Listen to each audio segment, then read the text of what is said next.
In this video, I'm going to show you how you can pause your membership subscription on Netflix. So if you like to put your membership on hold for a specific period of time, it's pretty simple. You can do it in Netflix.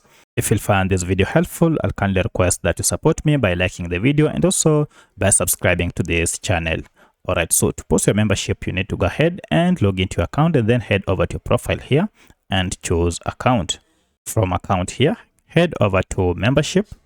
And here, as you can see, you'll be able to see your current plan and membership details. Head over to this last option, cancel membership. And this will not cancel your membership. However, it will give you various options to manage your account.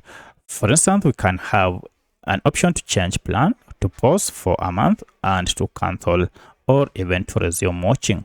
So if you want to pause for a month, go ahead and click on this, pause for a month.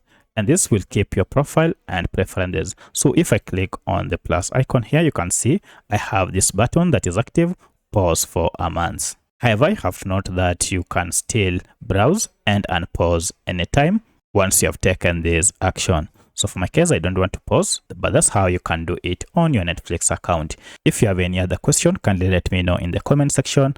Otherwise, thanks for watching and let's meet in the next video.